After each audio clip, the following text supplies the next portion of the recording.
on a briefing by National Treasury on state-owned company bailouts and government guarantee. Had a meeting scheduled for today, but it did dawn on us that the Minister of Finance in the budget speech made quite a number of sweeping pronouncements insofar as bailouts and government guarantees were concerned in a number of SOEs, some of which we are dealing with, some of which following on the AG presentation that we had on the SOEs. So to bring the picture full circle, we thought let's make use, constructive use of this meeting day available to us. And I therefore thank you and apologize for the short notice that we convened this meeting. And so that will explain, colleagues, why maybe National Treasury's report or presentation arrived late. It was simply because of that reason towards the end of last week. And I want to thank National Treasury for moving with speed and haste to ensure that we are briefed when we requested that we do. Just one, recognizing the minimal time that we have and the extent of work that we have. Any meeting day shouldn't be lost really unless it's absolutely necessary. So colleagues, that's the background, hence the virtual meeting as well. So what we'll do is we're going to go to National Treasury, colleagues, and they will be very patient with us because we've only just, received. So they'll hamba kahle on this one. I know we usually want a summary, so they will go to all the details of it as is, contained in the presentation, and then we'll take questions after. So colleagues, that's the background to this meeting. So thank you very much for being here, and then of course tomorrow we're meeting physically on those matters that we discussed last week around ESCOM, and then tomorrow evening we're meeting Public Works and Infrastructure, and then all right, colleagues, I hope you are all fine. Can I take this opportunity now to hand over to National Treasury to brief us, and then we will take questions afterwards. Good morning and welcome, National Treasury. Over to you. Good morning, Chair and honorable members. Duncan Peterson here. I'm responsible for the Asset and Liability Management Division at the National Treasury. And perhaps just by way of introduction, the Asset and Liability Management Division in the Treasury has two responsibilities. The one is oversight of Schedule 2 entities, your large entities with borrowing powers like ESCOM and Transnet, and related responsibilities. And then also the Asset and Liability Management Division is responsible for debt management. So the processing of guarantee requests, the issuance of the bonds on behalf of the sovereign, the treasury bills, and so on. All of that sits, Chair, with this division. I'm joined by several colleagues this morning. They will introduce themselves as we go along. And thanks to them also for, I see, flighting the presentation and also for assisting with the preparation of the presentation.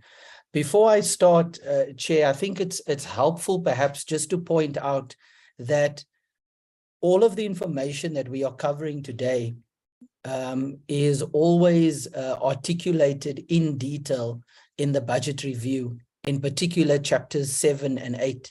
So chapter 7 of the budget review deals with the guarantees and the current status and all the guarantees that are in place. And chapter 8 deals with the state-owned companies. And so if the members would at any point like any more detailed information than what we provide today, they can just download those 2 chapters of the budget review, and we obviously continuously update that information. The other point, Chair, I wanted to make before I start the presentation is that, as we always say to all the other committees that we engage with, we are always available for engagement. If there's any issue for us to clarify, if there's anything the committee would like more information on, at any point in time, we will make ourselves available, because we do think that it is important for us to take Parliament and any other stakeholder, in fact, through some of the detailed work we do. So hopefully, Chair, this won't be the last time that we engage with your committee. Chair, I'm going to do the first slide, and then I'll hand over to Mkulu and other colleagues to go through the rest. But we've structured the presentation to deal with as per your opening remarks, the 2 issues. The one is the issue of government guarantees, how that's changed over the last few years, the new instruction note and so on, and then also state-owned company bailouts. Just to make a few introductory points, it's clear, Chair and honorable members, that the state-owned companies are facing several challenges, and in fact, many of these were highlighted already in 2012, and in fact, still persist. There are often multiple objectives that these entities have to fulfill, and those multiple objectives can sometimes be conflicting. And so that makes it quite hard for many of these entities to, for example, execute a developmental mandate, which is important, and also remain financially sustainable.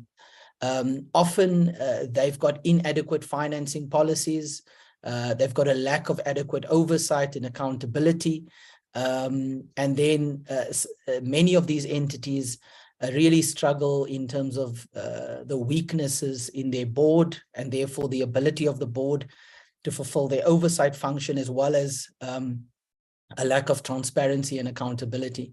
And of course, for many of them, over the last decade, there has been a significant decline in their performance. And when we come to the narrative around the bailouts, we will see how this decline in financial performance have had a direct impact on the fiscal framework, as their profits have fallen and their debt levels of these state-owned companies have become increasingly unsustainable.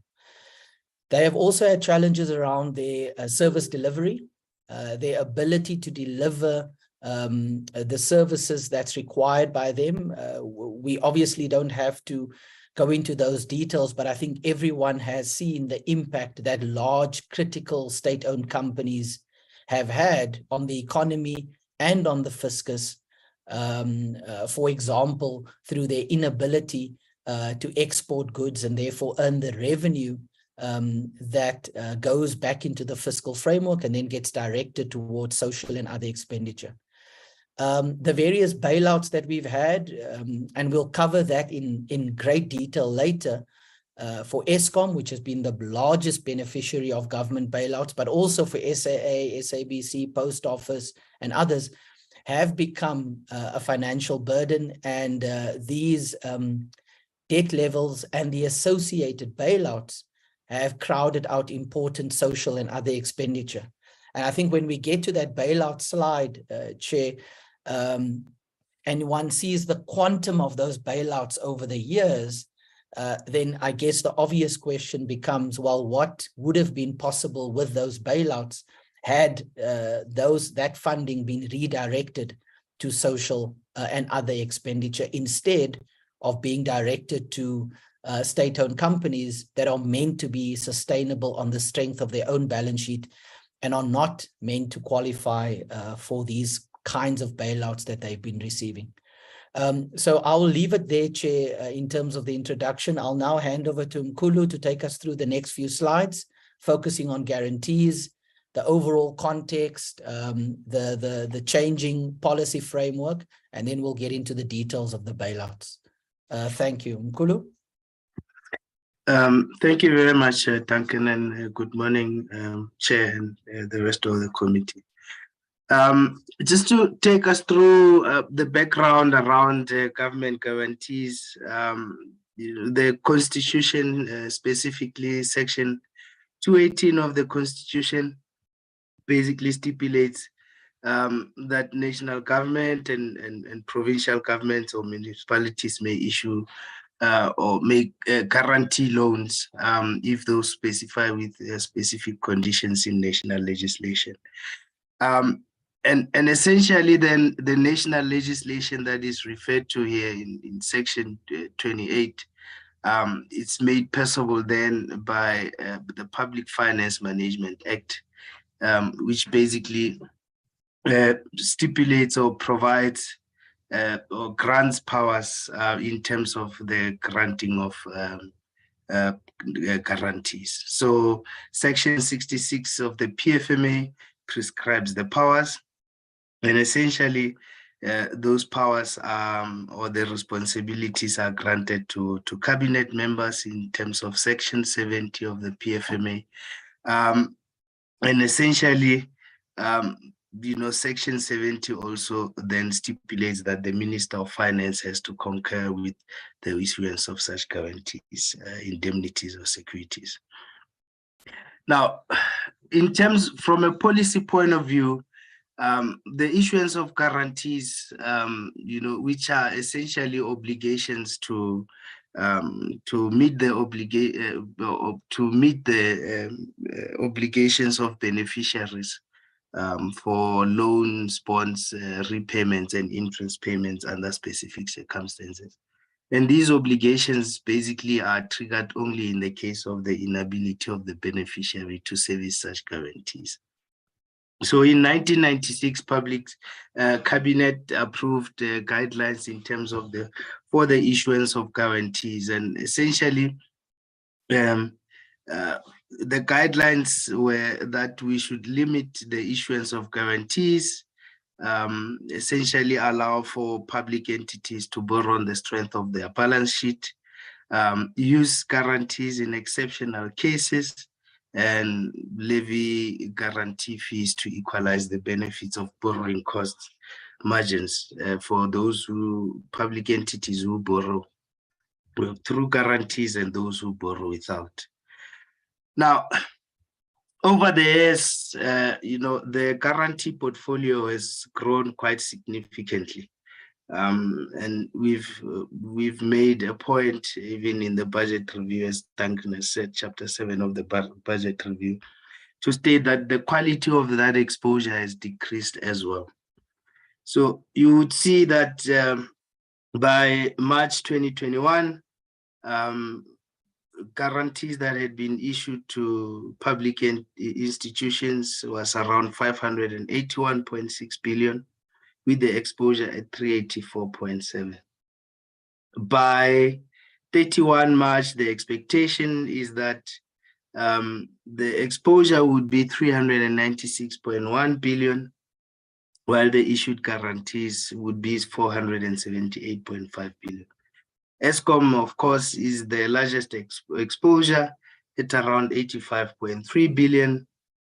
And obviously, the expectation is that this exposure should decline as the debt transfer arrangement takes place over the years. For independent power producers, 208 billion has been issued, and at the moment, or at the end of March, the expectation is that the exposure would be 187.1 billion, with PPPs constituting only around 7.1. South African Reserve Bank, the loan guarantee scheme has been reduced to 20 billion, of which 10 billion has been used up to date. 12 billion of that 20 billion is for the original scheme, while 8 billion is for the bounce back scheme. Next slide, please. All right, so as I indicated, Chair, there has been a significant deterioration in the quality of our exposure, in that the guarantees that had been issued have been issued to entities who have not been able to demonstrate their ability to service this debt.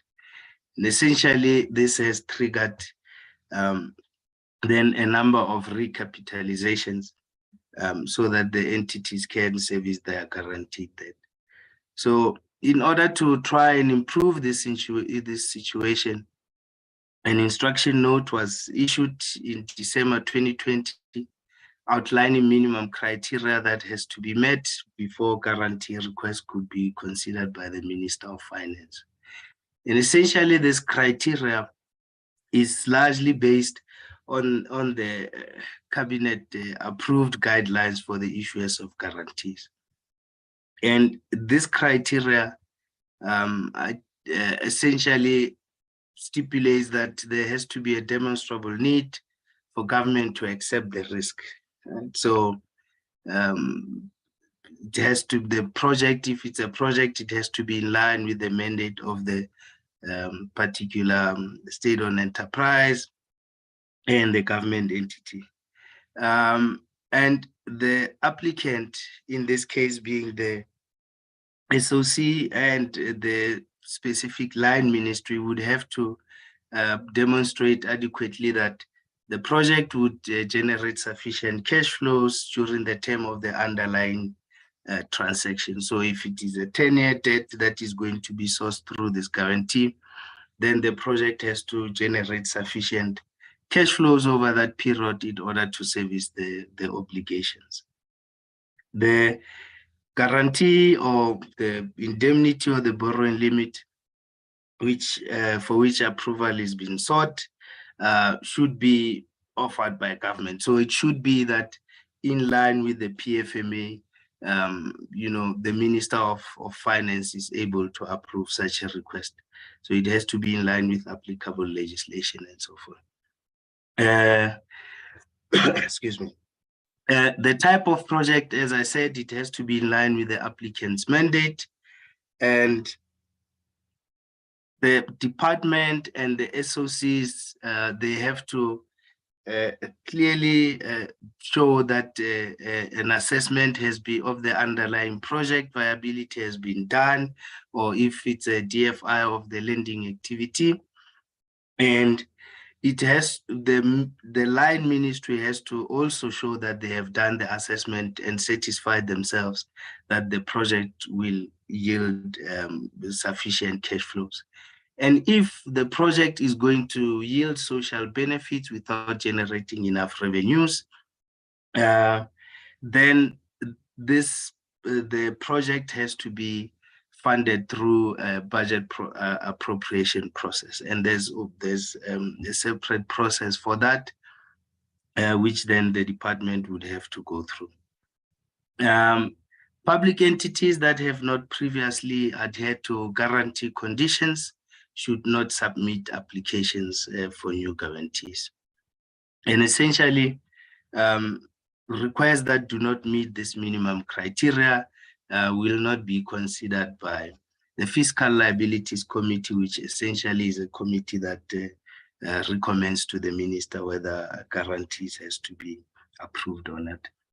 And I think just as a caveat, we have to say, in terms of the requests that have been received since the introduction of this criteria, no requests has been approved thus far, since most of them have not met this criteria.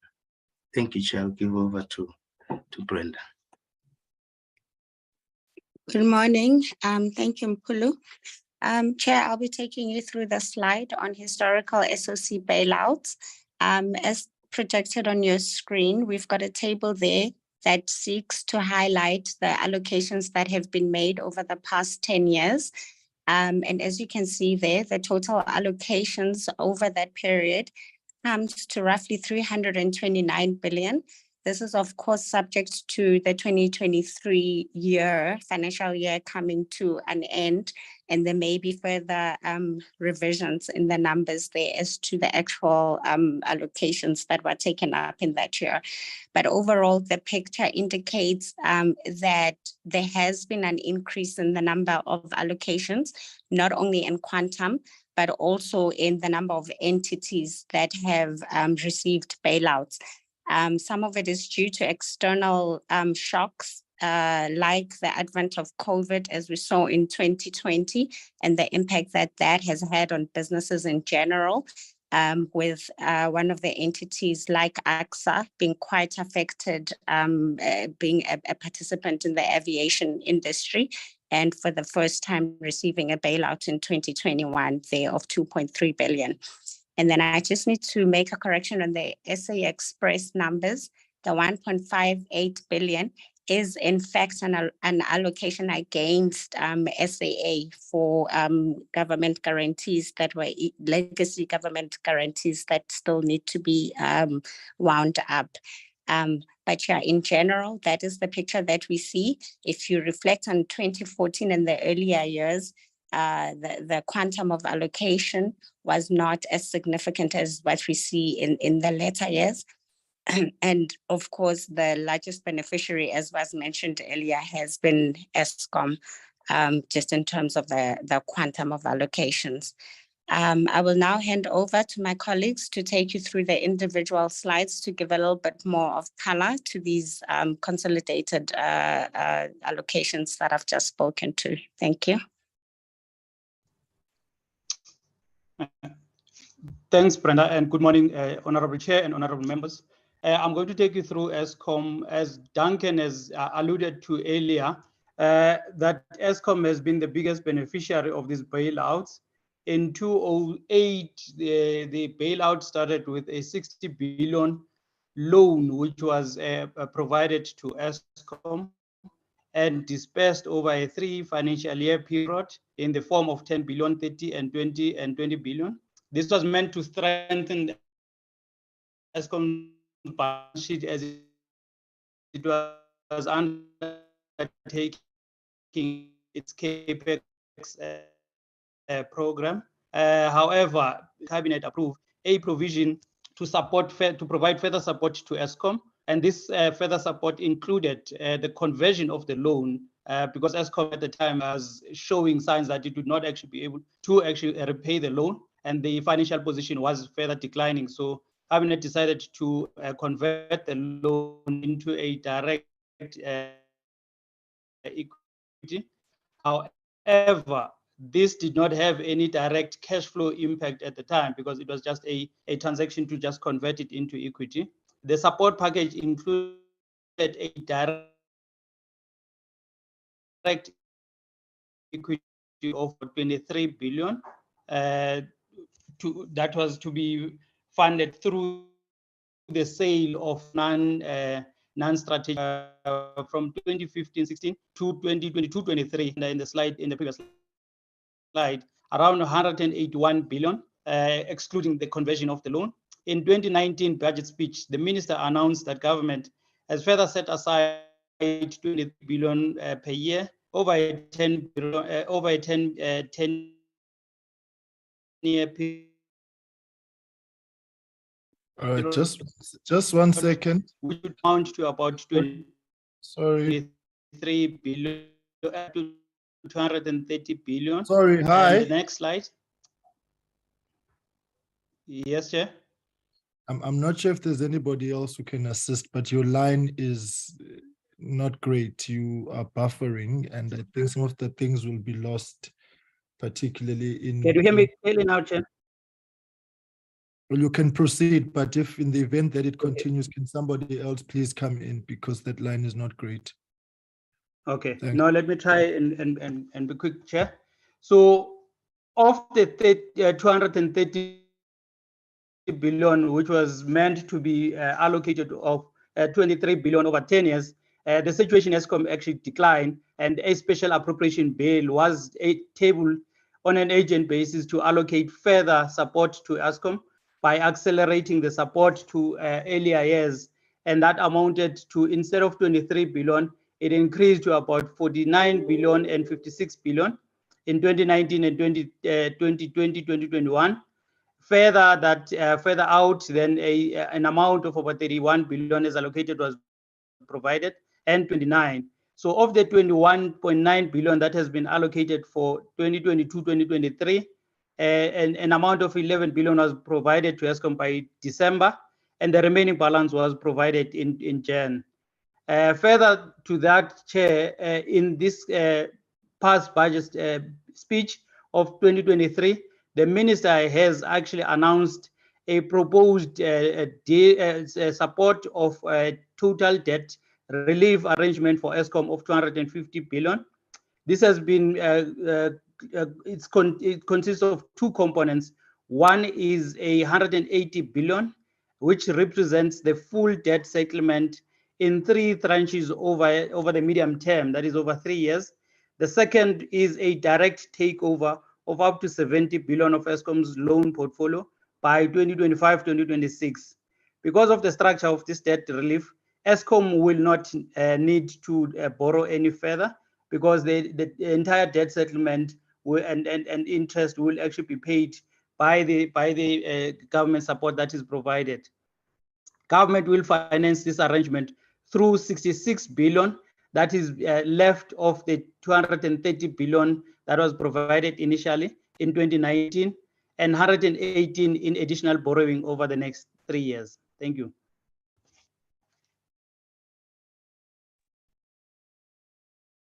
Thank you, Jeff, and morning to the chairperson and the committee members. I'll be taking you through transport sector entity slides, starting with SAA. I'm sure committee members will remember that on the 5th of December 2019, SAA was placed under voluntary business rescue following a sustained period of financial and operational challenges. And the total direct recapitalization amount leading to that point prior to when the airline was placed under business rescue amounts to 22.8 billion. And subsequent to that business rescue period, there were a number of allocations that were made to the airline, first of which was an additional 6.4 billion, which was allocated over the 2020 medium-term expenditure framework period for the repayment of government guaranteed debt. An additional 10.5 billion was also made available in 2021 for the implementation of the business rescue plan following the 2020 MTBPS. More recently, the Minister of Finance announced an additional allocation of 1 billion in the February balance budget speech for SAA to settle outstanding business rescue obligations. Therefore, Chairperson, when the 2023 appropriation bill is assented into law, SAA will have received a total of 50.7 billion in direct funding from government between 2007 and 2022, of which 48.4 billion would have been received in the past 10 years. The next entity which I'm going to be presenting on is AXA. As Brenda alluded to earlier, AXA was one of those frontline entities that were hit the hardest by the COVID-19 pandemic, and it was mainly due to travel restrictions that were placed in the aviation industry. As a result of that, AXA recorded a 92% decline in traffic volumes in the first month of 2020-21 financial year when compared to the previous year. What followed after that was an assessment by the likes of IATA and stakeholders within the industry, which then indicated that traffic volumes were not expected to return to pre-COVID levels in the medium term, which would then lead to shortfalls in available funds for AXA to meet its operational requirements. Therefore, in order to mitigate against the impact of the pandemic, AXA engaged with its shareholders, including government, on possible shareholder support. As a result, and following quite lengthy engagement, government allocated 2.3 billion to AXA in the 2020 MTBPS for the purchase of redeemable preference shares to cover the shortfalls resulting from reduced traffic volumes. The next two entities that I'll be presenting on is Transnet and Sanral.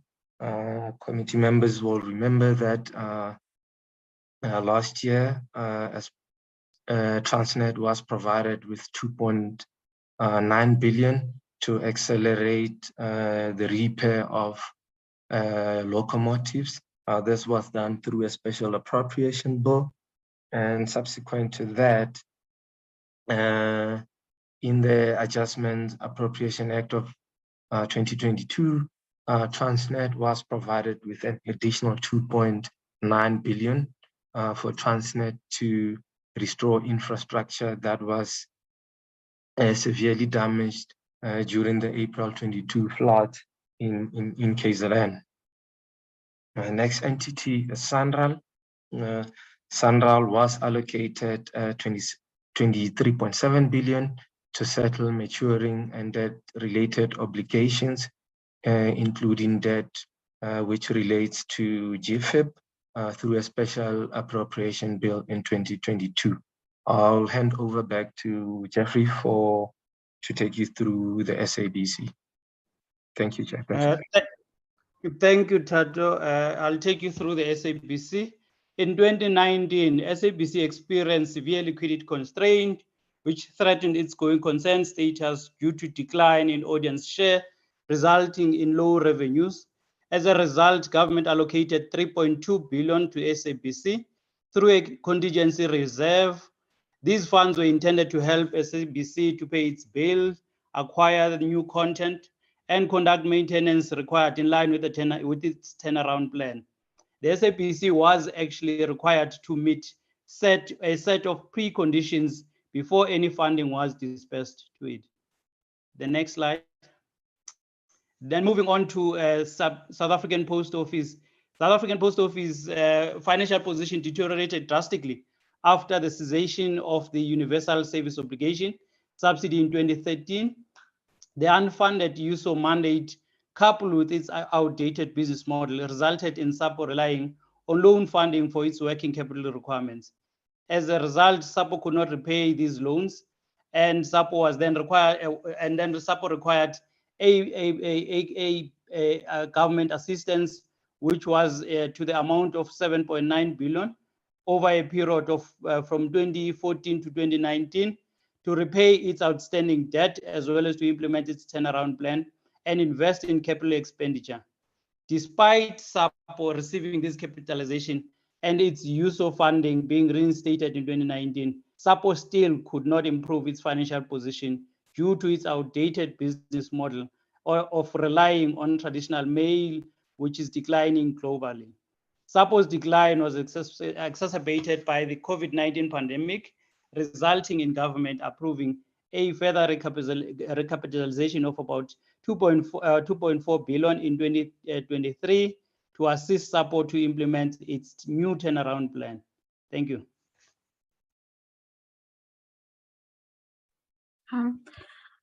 Okay, good day, Chair and honorable members. I'll be taking you through Denel and Sasria. So Denel has been experiencing liquidity and solvency challenges that emanated from a number of factors, one of them being weak governance structures, poor program execution, poor working capital management and a high cost base with declining revenues and poor contracting that resulted in the entity taking on unprofitable projects. So as a result of Denel's ailing financial position, the entity was not able to meet its financial obligations, ranging from its guarantee obligations, supplier and salary payments, as well as tax obligations. As a result, Denel in the financial years of 2019-20, 2020-21, the entity was recapitalized with 1.8 billion and 576 million respectively. These funds were provided in order to be able to support the entity in the implementation of its turnaround plan. So further funding was provided to the entity or allocated to the entity in 2023 to assist the entity with the completion of its turnaround plan. However, it should be noted with respect to the 3.4 billion that these funds are yet to be dispersed to the entity following the adherence of the conditions that have been attached to this funding. The National Treasury team is currently in the process of reviewing the progress that Denel has made. So that will be the determining factor as to whether these funds will be dispersed to Denel. And then it should be noted that in the financial years of 2021, 22, and 22-23, Denel was provided with funds amounting to 3 billion as well as 204.7 million to enable the entity to be able to meet its guaranteed obligations under its domestic medium-term note program. That is the payment of maturing bonds as well as the interest that was associated with these bonds. And then we move on to Sasria. That is following the July unrest in 2021. Sasria received claims which were higher than anticipated, and this significantly led to the deterioration of Sasria's financial position. So as a result, in the 2021-22 financial year, government recapitalized Sasria with 22 billion. This allowed the entity to be able to settle valid claims that arose out of the July unrest, as well as to recover the entity's solvency cover ratio in line with the Prudential Authority's regulatory requirements. That's it from me, Chair, and I will hand over to Lefinse to take us through the following entities. Thank you. Thank you, Chair. Thank you, members of the committee, and good morning, everyone in the meeting. I'll only be talking about the Land Bank and the DBSA, which are the development finance institutions. Since National Treasury took over Land Bank in 2008, Land Bank has actually received a total of 13.6 billion. But basically, the bigger chunk basically of this bailout came after the default of the Land Bank in 2020. So in between 2010 and 2013, Land Bank received about 3.5 billion. That's after Land Bank had actually made big losses and it was not able to operate. So its liquidity position was actually affected badly. So the land government had actually come into to save the Land Bank. Then in 2020 came the default of the Land Bank after it was downgraded by Moody's. And then the first thing that the government had to do was to find how they can actually support the Land Bank.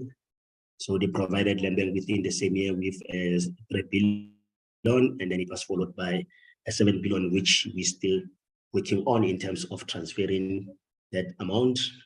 Part of that amount will be transferred this year before the end of this current month, and then the rest of the money will actually go to the Land Bank in the coming years.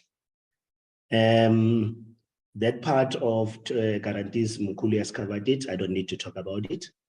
Then we move to the Development Bank of South Africa. One would remember that between 2009 and 10, DBSA made losses of about 2 billion. And then the minister requested DBSA to actually restructure. And then this DBSA later came in with a plan on how they can actually restructure themselves.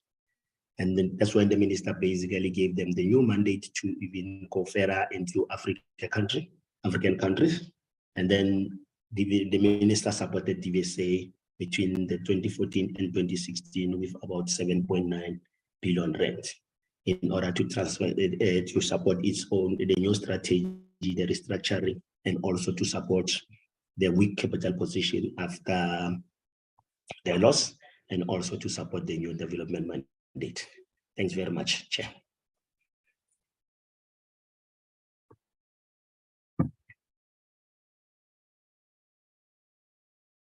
All right, thank you very much for that.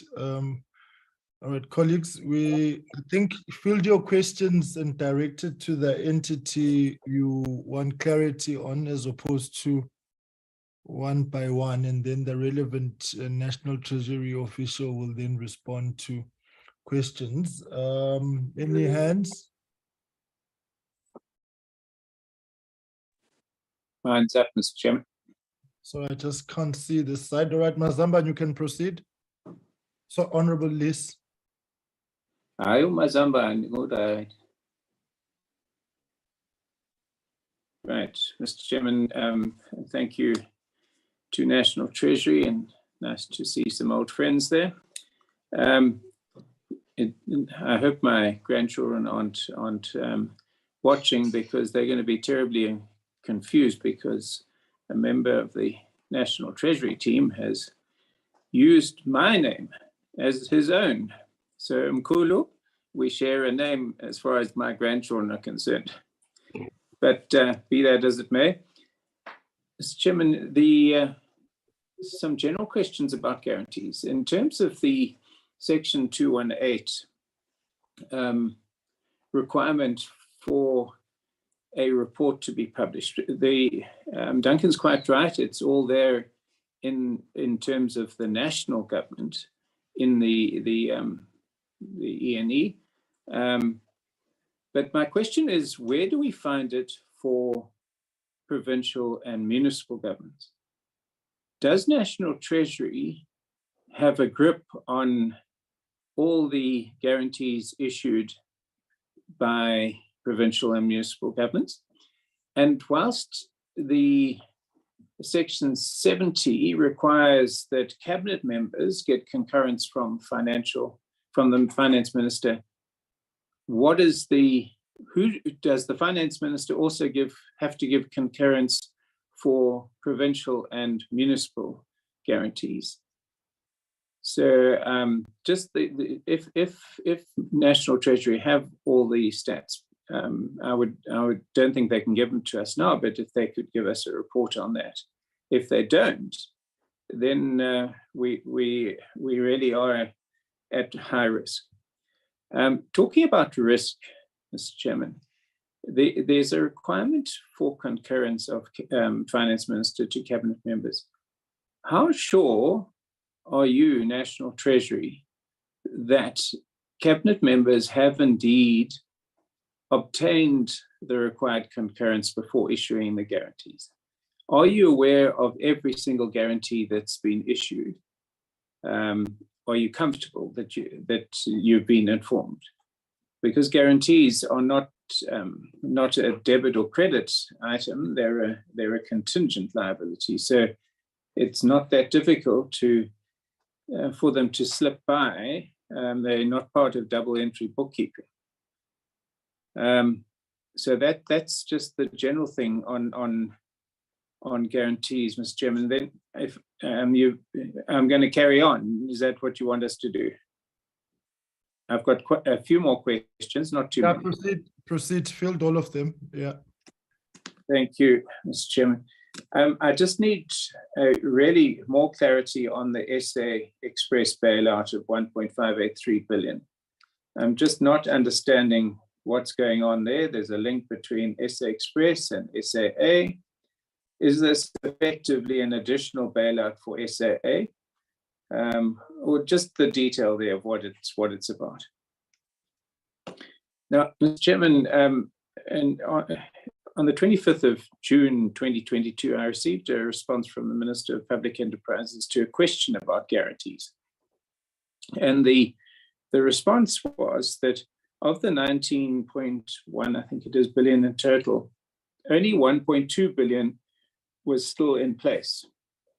And of that 1.2 billion, 377 million was in use. But when you look at Table 11, a National Treasury report that the full 19.1 billion is still in place, and 300 million is in use. It worries me that there's this discrepancy in numbers, because it kind of leads back to what I asked earlier about, does National Treasury have a handle on all guarantees? So can that be explained? The other question then is, if the 19.1 billion in guarantees is still in place, what surety can National Treasury give us that SAA have not accessed those guarantees since they started operating again in order to meet the losses, the operating losses they're incurring? In terms of the general comments, I think Duncan asked the question about the wisdom of spending 50 billion on SAA as opposed to and other bailouts. The FLC presumably recommended to the ministers of finance at each point in time that these guarantees be issued and bailouts be paid. And so whilst it's certainly the responsibility of the line department, but the Minister of Finance has a responsibility to safeguard money as well. So did the FLC, did the minister always follow recommendations of the FLC is my question. Yeah, thank you, Mr. Chairman. Let's leave it at that. Right, all right, thanks, Alf. Honorable Van Minen and then Honorable Mente. Thank you very much, Chair. What concerns me very deeply is essentially how long is a piece of string? I mean, these ongoing bailouts, the ongoing transfers, the ongoing assistance to SOEs that, quite frankly, if you look at some of them, are failing because they are not providing people with the services which they need and require, and for which these SOEs are in existence for. Why is there an insistence to keep bailing out SOEs that are completely failed, that should in fact be declared insolvent? And so why are we throwing good money after bad and continuing with this trail of loss without actually getting any returns on them? Thank you.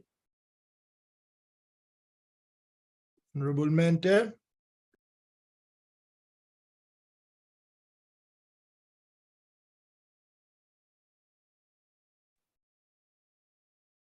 Thank you very much, Chair. Chairperson, let me first thank you for giving us this briefing, because it's been not clear on what basis are we doing the business with a National Treasury, especially after all the announcements that have been made.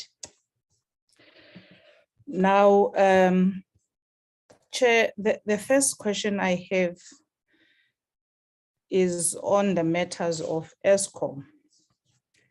But let me first make this statement to National Treasury that we know the services that we are bailing these SOEs for are services that are required by our people. And if these state-owned entities are failing to produce such services and render them for the people, the state has to do it because the people belong to the state, and therefore the state cannot fail its own people. Now, the first question, Chair, is on the basis of the IFMS system that has never been fully developed in order to assist the expenditures and procurement processes of the state.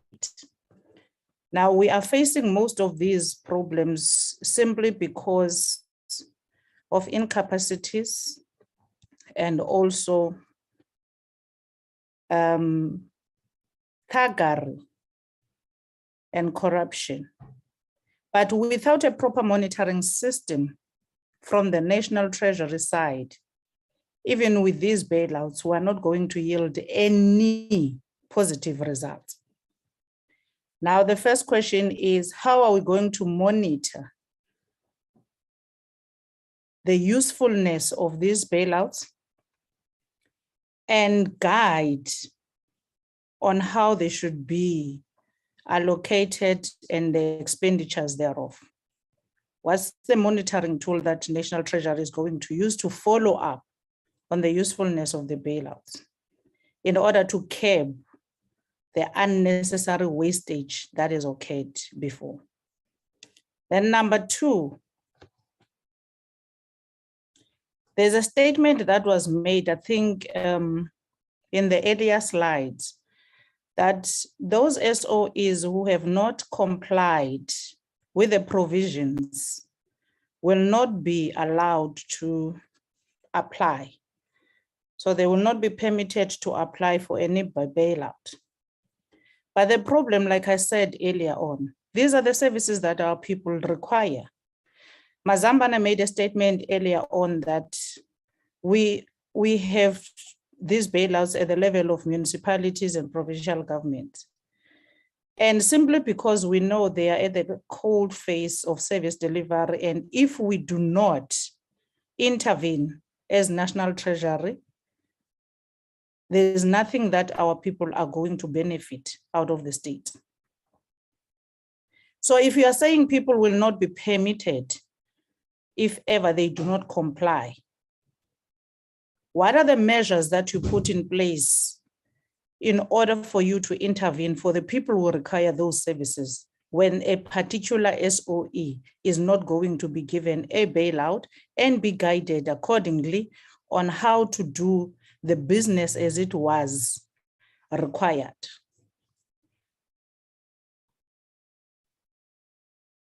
So at Eskom, there was a 2019 bailout with now 66 billion as a baseline, which is now left and is going to be utilized to do whatever business they have applied for. But we do not see the account where the entirety of the transactions which took place on the bailout as it was issued in 2019.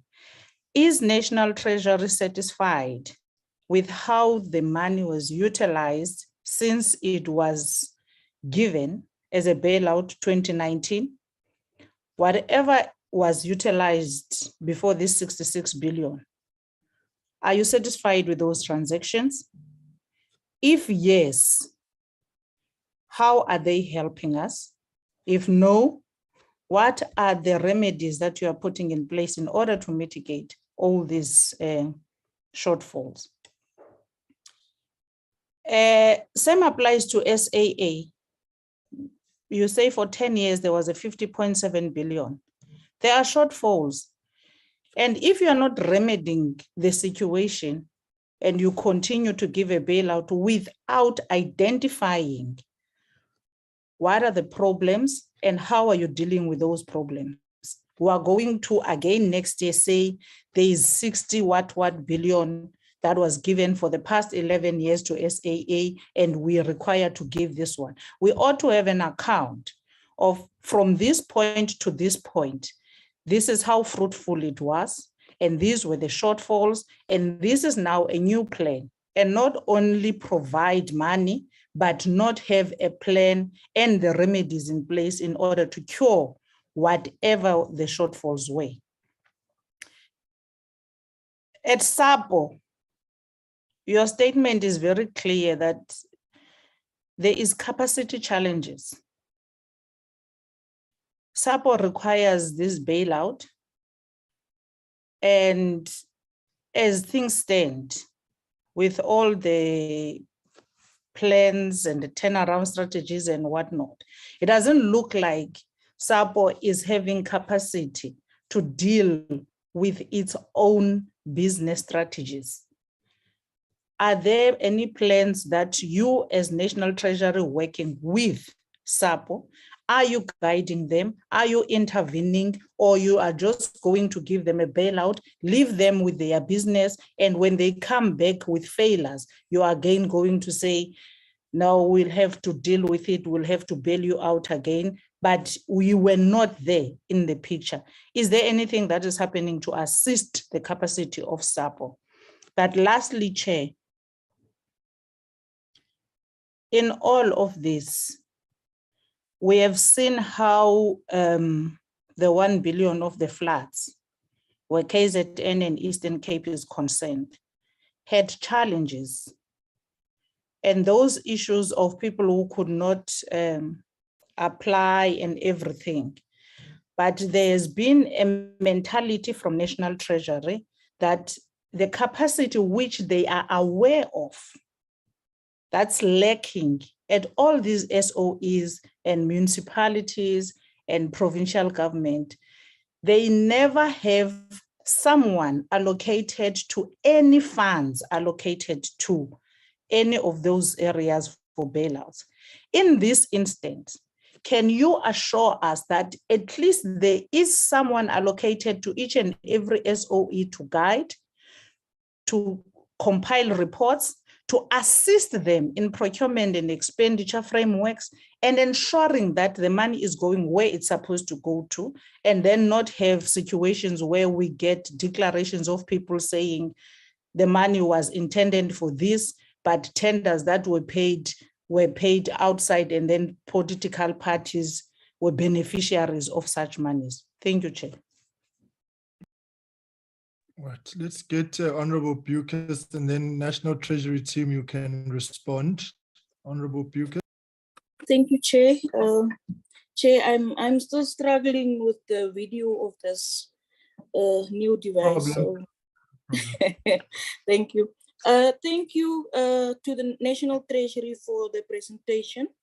Chair, my first one is on the challenges identified in the presidential review of 2012.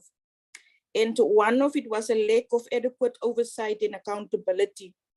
I want to know from National Treasury, what in their view is the current situation, and are there any improvement? Then secondly, Chair, on the NEL, they received an allocation in 2019, 2020, and 2020, 2021. Did National Treasury receive any plan of action on how to address the weaknesses in the NEL, especially how they will strengthen weak governance structures and poor program execution? Then, Chair, on the decline in performance in all the SOEs, but there's a decline in performance, but the operational cost increase, and there's an impact on poor service delivery. So how are they planning to address that? Honorable Mente asked about the monitoring tools. So are there any tool, or how do they measure the impact of this bailouts in the SOEs? And then lastly, Chair, the public entities, one of the criteria is that the public entities that have not adhered to the guarantee conditions should not submit for new guarantees. Now, Chair, maybe it's a stupid question, but I will ask it. Seems to me that if they can't adhere to the conditions, they are putting under debt relief or business review. Am I right to assume this? Thank you, Chair. All right, thanks, Honorable. Umazambane has a small follow-up that she just wants to add, and then National Treasury, you will determine who goes first on your end. Thanks, Mr. Chairman. Yeah, it is.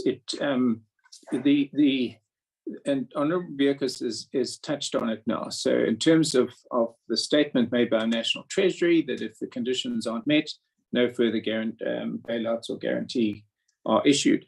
In terms of the Eskom, I think it was the 2019 bailout, one of the conditions was the appointment of a restructuring officer.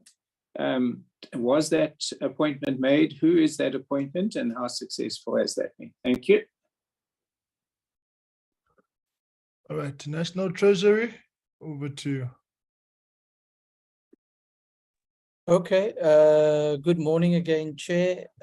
So let me just, there we go. So let me deal with some of those questions, and then I'll ask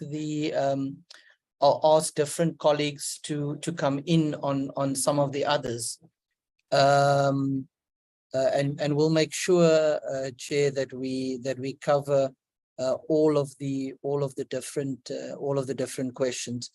So starting with Honourable Lees, there was a question about provincial municipal guarantees, as well as whether we are aware of every single guarantee that comes through. I will ask Mkhulu to come in on that question. There was a question, Chair, about SAA Express and the 1.5 billion. Solo can add here, but sorry, not Solo fellow, Brenda. Brenda can add here, but she did mention in her presentation that that particular table was actually incorrect. She did highlight the fact that that 1.5 billion that is there for SA Express is in fact for SAA. But she can come in on that point again, Chair. In terms of the other questions around the minister, the advice given by the FLC.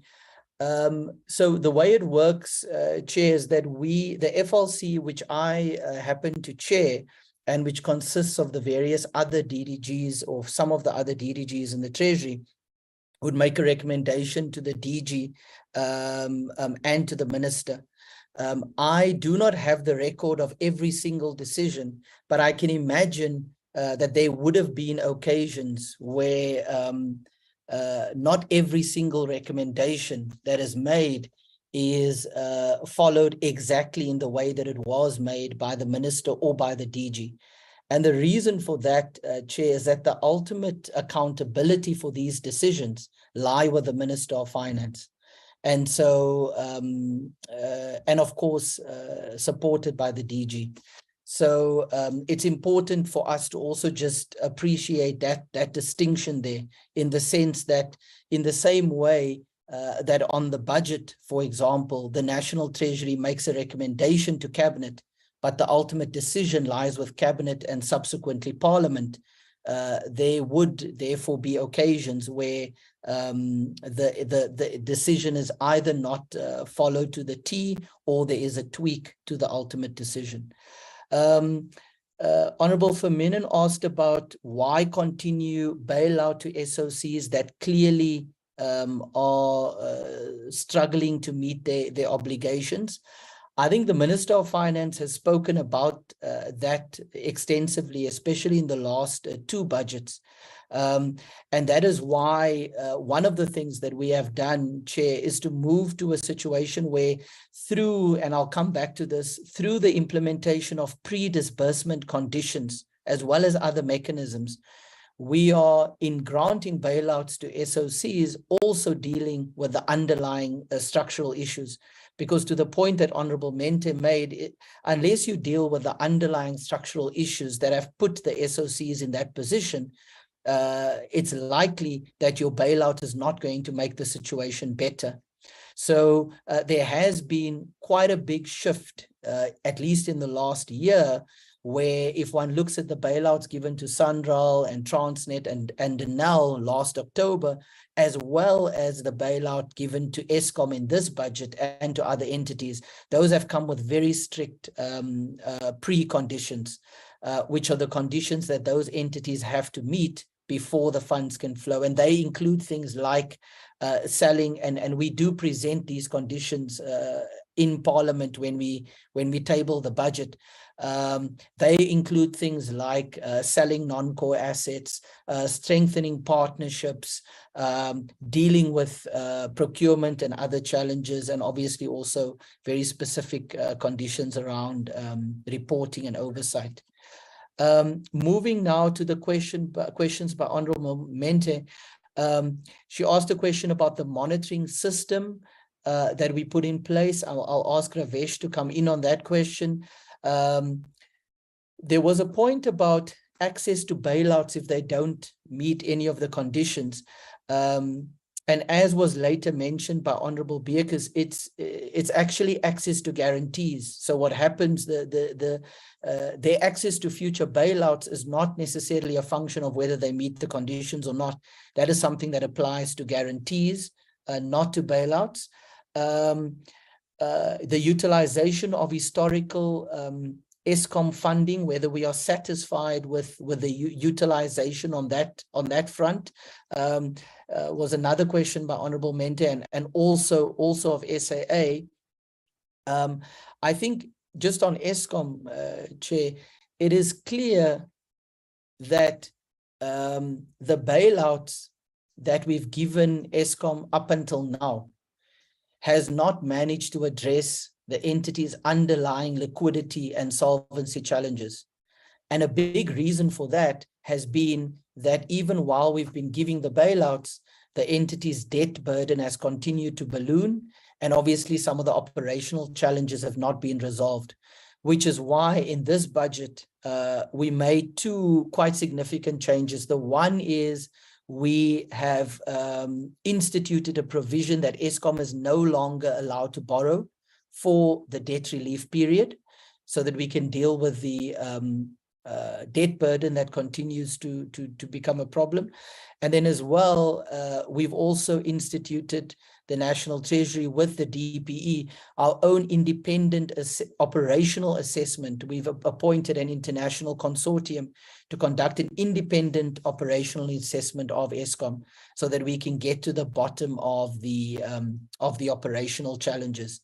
And that reflects the fact that the bailouts that have been given in the past clearly has not had the desired liquidity solvency effect or the desired impact on operations. On SAA, Chair, I mean, clearly, if one looks at where the entity is now, the entity is in a better space relative to where they were before. But I think Ravesh and his team can just add on our perspectives on the utilization of those SAA historical funding, and the same for SAPO. This reminds me, Chair, while I'm on Honorable Mente's questions, that the other question Honorable Lees asked was also around the SAA access to the guarantee and the discrepancy between the 19 billion that's in the presentation and Minister Gordhan's answer around the utilization of guarantees going forward. Ravesh and team can come in on this, but there are no guarantees. The guarantee facility for SAA, as per Minister Gordhan's response, has been reduced in line with their most recent bailouts. So the Ravesh and team can come in on that. That's the one question that I forgot to deal with from Honorable Lees earlier. Assistance from Treasury to SOCs.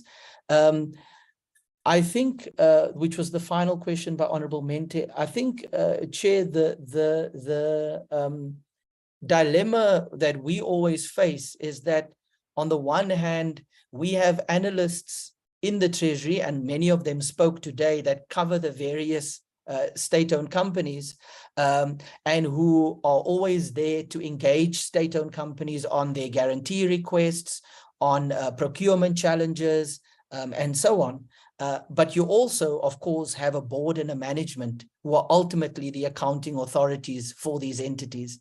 And so for the National Treasury, there's a very delicate balancing act between A, providing support to these entities, but B, making sure that the accountability still rests with the appointed authorities who have that accountability, the boards and the executive management.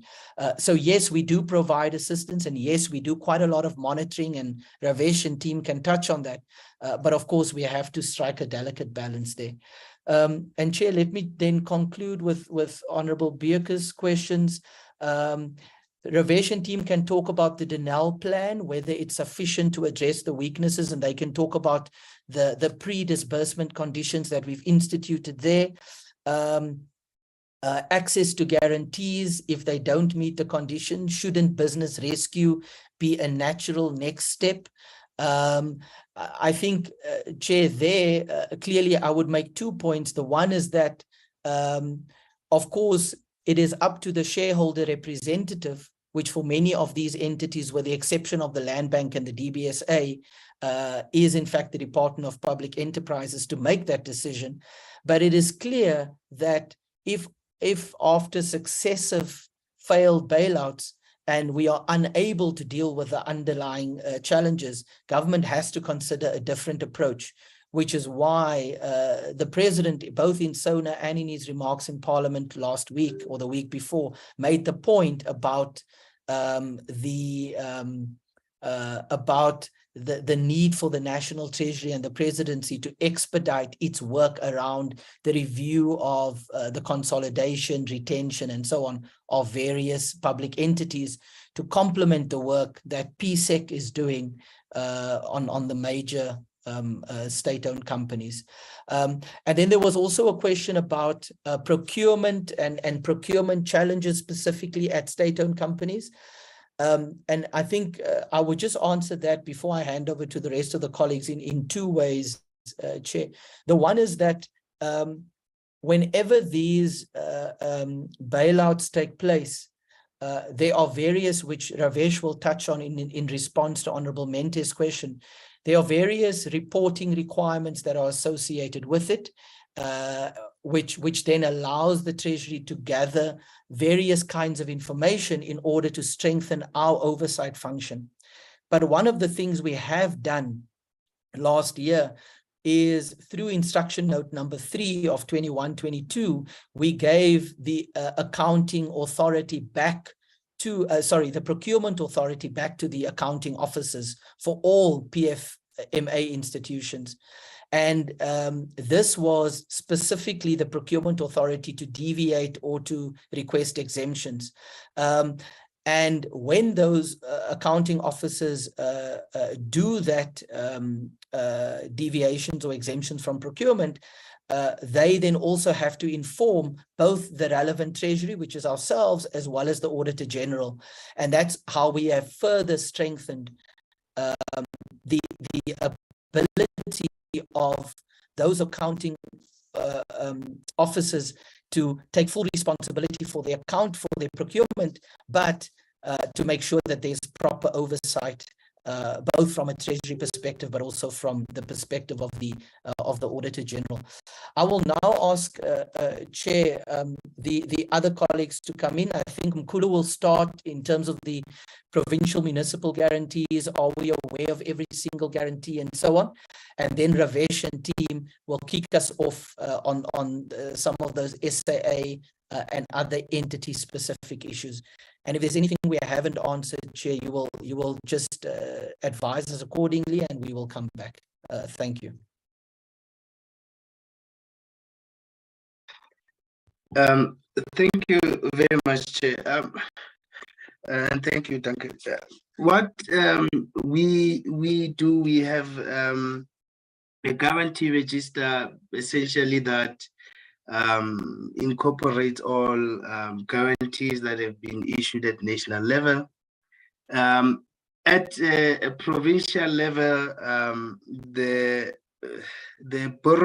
Provincial Borrowing Powers Act essentially governs the guarantees that may be issued by provincial governments, and the Provincial Borrowing Powers Act essentially has or prescribes a committee that has to agree to the issuance of either debt, loans, or guarantees by provincial members of executive councils. And by virtue of the Minister of Finance being part of this committee, that would then provide the National Treasury to a certain extent with side of any guarantees that may be issued at those levels. I think that's essentially the answer I would give with regards to that. The other issue I think that has been covered, and I think Duncan has covered that as well. But in terms of our monitoring, I mean, the FLC, its mandate isn't only to provide recommendations with regards to requests that have been issued, but also to monitor on a quarterly basis the movement in terms of the guarantee portfolio, in terms of the quality of that portfolio, and that also takes into account what has happened in terms of the performance or the credit quality of the individual state-owned enterprises that have been issued guarantees. And that essentially becomes part of the report that goes to FLC, and that report also goes to the Minister of Finance. And that essentially gives the National Treasury, I suppose, the opportunity and the role to have a look at the evolution of, the quantum of the exposure and the quality of that exposure on a quarterly basis. And these are reports that we would then provide to the Minister of Finance. I think that would be the issues. I will leave maybe the other issues to members of the committee, to other members from National Treasury to cover some of the questions. Thanks. Okay, thanks, Mkhulu, and good morning to the Honourable Chair and Honourable members. Just to go back to the question from Honourable Lees in terms of the government guarantees and how sure are we that that the entities or the executive authorities don't use those government guarantees, or how sure are we that they would not use those guarantees? The other mechanism that is in place as well is the fact that while the government guarantee is concurred to by the Minister of Finance, there are also then, in terms of governance arrangements, the government guarantee agreements, which will then need to be entered into between the executive authority and the Minister of Finance, and also the lenders that then lend against the government guarantees. So while there may be a facility in place and it may not be in use, they are not then allowed to go and then use the concurrence letter to go and raise any government guarantees with any lender, because the supporting government guarantee agreement will also need to be concurred to by the Minister of Finance. So you have the guarantee itself that is concurred to, and then supporting that is the government guarantee agreements, which then has to be concurred to by the Minister of Finance before they enter into any facility or loan facility with any lender as well. So I just wanted to clear that up.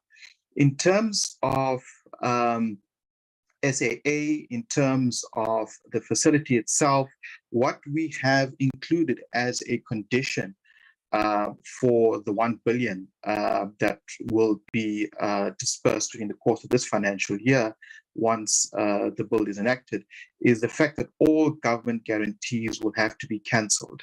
So, while Mr. Visenia has made it known that we have provided 50 billion of support in terms of bailouts.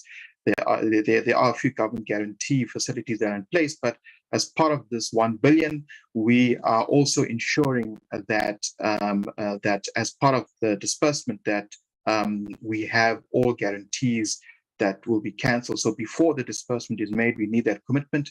So at least then that clears out all the government guarantees for SAA. And in the interim, SAA is not allowed to draw down against those guarantees that are there or that are existing. I think just in terms of the monitoring mechanisms that we as the Treasury have in place, and how we do this basically is in relation to some of the monitoring mechanisms or the monthly meetings, quarterly meetings, and weekly meetings which we have, where we basically then take the guarantee conditions, stroke the the disbursements or the equity conditions, and we then have a compliance monitoring mechanisms through these weekly, monthly, and quarterly meetings where we then monitor that. We then also report on a quarterly basis to the Standing Committee on Appropriations, like we do, like we did a few weeks ago in terms of the reports, and also where we have any challenges in terms of some of the reporting around compliance and that nature. So I think that basically helps us to monitor, and also just as a mechanism that we've also included, which I think Dr. Peterson mentioned, is this around the pre-disbursement conditions as well. So while Ms. Maratoli has mentioned that there would be a 3.4 billion that will be dispersed before the end of this financial year, which is in a few weeks' time, we have also ensured that before this disbursement is executed, that they meet certain preconditions, and one of the key conditions that we've included for Denel is progress around the disposal of some of their non-core assets, which they have committed to us back in 2018-19. We just wanted to make sure that the proceeds from the disposal will also augment this equity support, because we don't want to have a situation where we disperse the funds and then in a few months' time we have a challenge where they haven't made significant progress around disposals, and then we have a situation where the entities like Denel, for example, may come back to the fiscus to basically request for further funding. So there's a lot of self-help initiatives that that Denel has committed to in their turnaround plan, which we have reviewed, which we have which have analyzed to ensure that the pillars of the turnaround plan are actually enforceable and can actually be executed. So I think that is quite key for us, and hence the provisional support that's been considered for Denel, and we are as Ms. Maratoli mentioned, are basically monitoring those conditions to ensure that the funds can be dispersed, but only on condition that we have significant progress, especially around their disposal of non-core assets, which they've already received 900 million rand, and there's a further 900 million rand that they do expect. But we want to see significant progress from them before we can consider any further disbursements for that entity. I think in terms of the post office, we are intervening, I think, through the conditions we've had just recently now.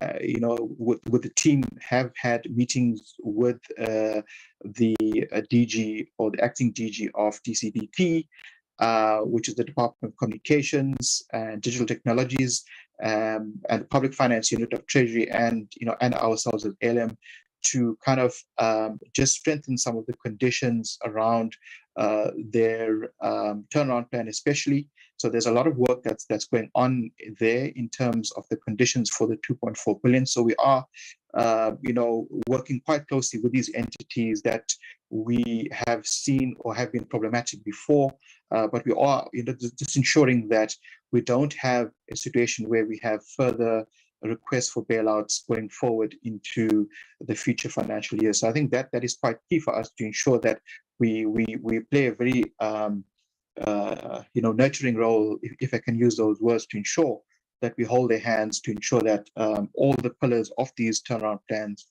are executable and can be met, and we don't have a situation where there are further requests for bailouts.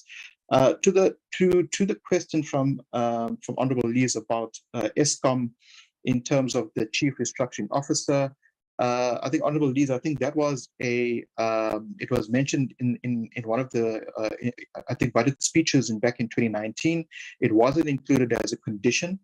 However, if you need to, if required, we can share those conditions for the 2019 support package, which basically Eskom reports to us on a monthly and quarterly basis, and they have met those conditions. Hence, the disbursements have been effected with no serious challenges there.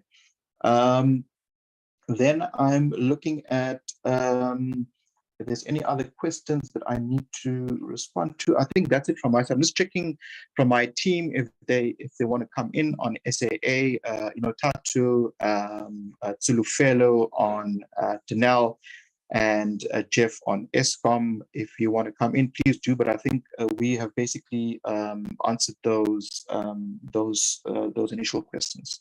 Chair, thank you. Over to you.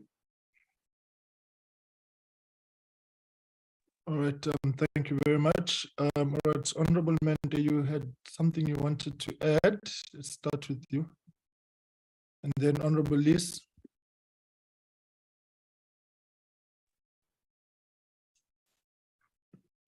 Thank you, Chair. Chair, there is a question I omitted earlier on, which was also mentioned in the SONA by the the budget speech by the minister on the conditions of the bailouts of Eskom. And I would like clarity from the team that why would Eskom be bailed out and be given a condition that the bailout should not be utilized in the space of generation and maintenance, whereas those are the bigger factors which are contributing to the sustainability of the business of Eskom. I'd like to understand that. And then if that's the case, what is it that the Eskom is allowed to do and not to do, and based on what? Then let me add a follow-up, Chair, on the answers. There's a consortium which was mentioned, which will be undertaking a study or a research on the Eskom. I want to understand, and I think I heard international. One, isn't there a local consortium that can do this? And what should happen with the outcomes of that consortium? Because we have been subjected to studies of many other people, which some of them led to the wrong specifications of Medupi and Kusile and all of those things. Are we going to have a same situation where the studies outcomes will be enforced on Eskom, and thus Eskom should, it is the business model and the mandate of Eskom? Thank you, Chair. Right, Honorable Lees. Thank you, Mr. Chairman. Just the replies from National Treasury in terms of the monitoring of government guarantees that are issued by provinces and municipalities leaves me somewhat unsettled. There's no one has said they are 100% confident. The information doesn't flow back, but yeah, there is a mechanism. Jim, could we please get the last quarterly report to the FLC and to the Minister of Finance that was referred to, so we can have a look at that, please? Then I'm not quite sure about this billion rand, the conditions of this billion rand latest bailout for SAA. As I understand it, the billion rand is part of the funding committed by, foolishly in my opinion, committed to fund the business rescue plan. And so what's left is 3.5 billion, I think it's 3.5 billion, to fund that plan through the receivership. So my question really is that billion rand presumably is going to the receivership. It might go via SAA, but it's got to go to the receivership. Am I right? If that is the case, I love the condition that all the guarantees then get withdrawn and so on. But 377 million rand of those guarantees is being used, I think, for international obligations in terms of unflown ticket sales and so on. So SAA is running at a loss. How are they going to replace the 377 million? Then the arithmetic in terms of the bailouts for SAA, if I add the 1.583 billion to the 48.4 billion, I don't quite get to the 50 billion, 50.7 billion that's shown on slide 11. So I'm probably not fully on top of this, but just how does that work? Lastly, just a comment. I mean, the appointment of the restructuring officer for Eskom was a big thing when the announcement was made. And so I am really surprised that quite clearly no such person was ever appointed, if I'm hearing correctly. Most remarkable. Thanks, Mr. Chair. All right. Thank you very much, colleagues. There's something that Mr. Peters said earlier on in the round of responses that they gave, insofar as if you look at Eskom, I think it's to say that they have not, they've given the money, but the situation has not changed. I'm paraphrasing. Now, I think it boils down to an issue of principle, National Treasury, and I think this is where you need to come out very clear. Seemingly, and this may sound like a refrain now, a broken record, but it just highlights the challenge, right? SABC is probably in the same space. The continued throwing of financial solutions to non-financial problems. The terms and conditions are put in place that you get the bailout and you need to do 1, 2, 3, 4, and then it just never happens, right? And then another crisis is engineered, and then it will be like, well, if you don't do it, then the country comes to a standstill, therefore you do it again. So how binding are these terms and conditions that you are putting on the table? What's the consequence management that comes with non-compliance with the terms and conditions? I mean, Eskom accounts for 55% of what you've put out there, and it exists as one of the worst case studies of how not to bail out, because it's come to a point where the country is in a state of disaster simply because of the inability to provide security, energy security. So we had all sorts of stories at the SABC. The post office is literally a shadow of its former self.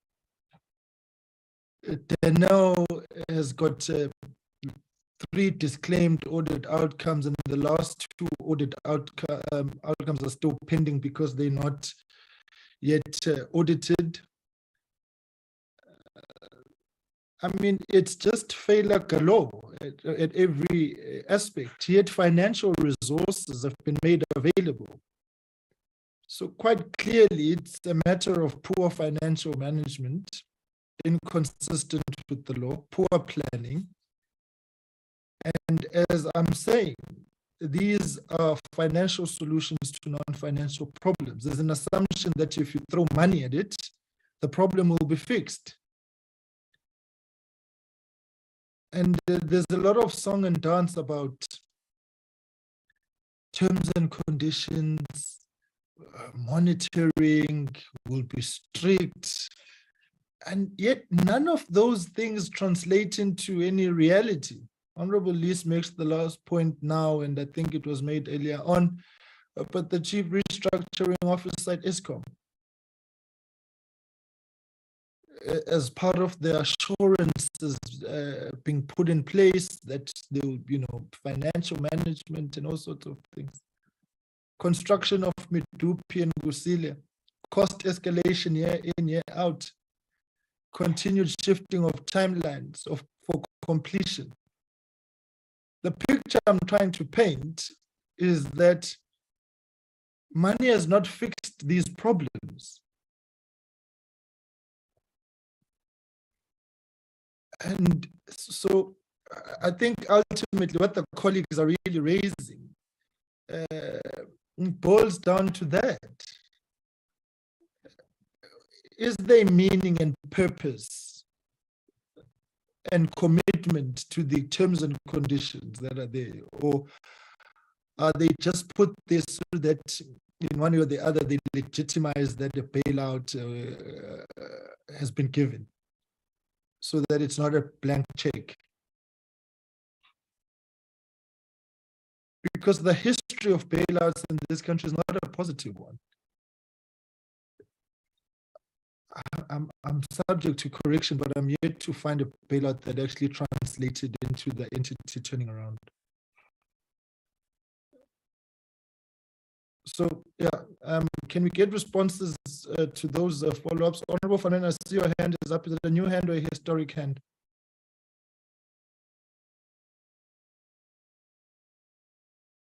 Sorry, it's a legacy hand. I'll take it down. Okay, sure. Honorable Somyo, just stand by, AG. Thank you very much, Chair. Thank you very much, Chair. My apologies if the question I'm going to ask has been asked in the way I'm going to ask it. I take it that bailouts are a special condition and therefore they are fully prescribed and in the nature of operatization of such, and secondly, on the realization of required outcomes as per such a bailout requirement. From Treasury, is there any alignment, because you are a supplier of such funds, are there any alignments with the fulfillment of such objectives as they were required for such fund? And what is your actual role in the fulfillment of such, looking into the special nature of such a requisite approach in terms of such availability of such fund? How structured are you in terms of the ensuring the fulfillment of such objectives going forward? Thank you very much, Chair. Honorable Mentor, new hand. Yeah, yes, Chair. Sorry, let me apologize. No, Chair, there's another bothering issue which was mentioned, I think more than 3 times, about Denel non-core assets that must be disposed of. And I'm wondering, what are the non-core assets? Because when Denel's mandate started, everything else that was attributed to the business model of Denel was something and everything that they require in order for Denel to be a sustainable business.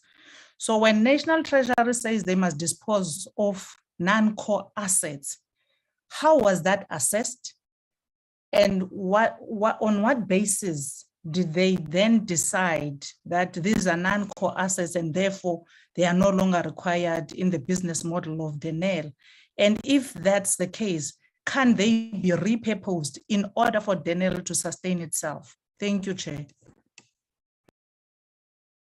Right, let's get responses.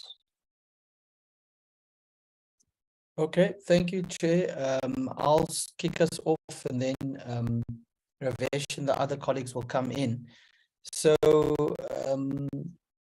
the question, Honorable Mente, about ESCOM conditions around capital expenditure, just a correction there.